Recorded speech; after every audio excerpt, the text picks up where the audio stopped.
Also tonight at 11, President Trump says he is taking action to lower gas prices. This comes as Iran blocks ships in the Strait of Hormuz, where about 20% of the world's oil supply passes through.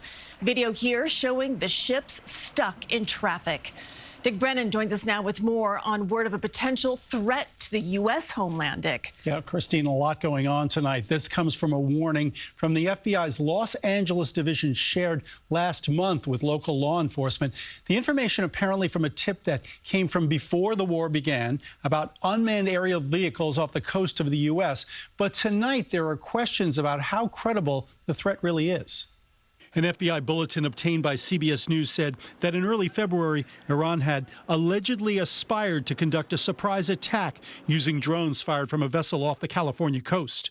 But multiple law enforcement sources say there was no credible specific threat underpinning that alert. California Governor Gavin Newsom echoed that sentiment, tweeting, "While we are not aware of any imminent threats at this time, we remain prepared for any emergency in our state." Tonight, President Trump was asked if he'd been briefed on how many Iranian sleeper cells might be in the U.S. But we know where most of them are. We've got our eye on all of them, I think. The president spent the day in Ohio trying to soothe worries about how the war might affect the economy. Since it started, the price of a gallon of gas has risen 20%.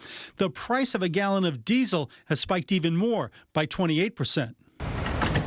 People we talk to in Weehawken are feeling the pinch. Impact? Yeah, it does impact me.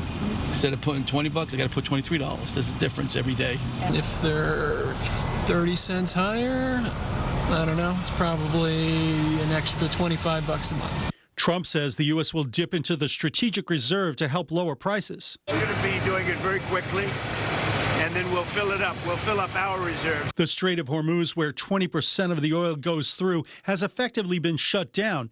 A 600-foot cargo vessel attempting the strait was apparently hit by fire from Iran as the U.S. continues its assaults. CBS News has learned about a lethal drone strike that killed 6 U.S. Army Reserve soldiers in Kuwait. We now know there were more than 60 injured, far more than previously known, and about 30 hospitalized as of Tuesday with brain injuries and shrapnel wounds. As for ending the war, tonight Trump said Iran is at the end of the line, but that doesn't mean an immediate end to the war. We don't want to let it regrow. And ideally would like to see somebody in there that knows what they're doing. In other words, they can build a country. Now, the New York Times reports a preliminary probe found the U.S. was responsible for a strike on an Iranian elementary school that local officials say killed 175 people. President Trump was asked about the report and said he didn't know about it. The White House has said that the strike continues to be under investigation. Christine. All right, Dick, thank you.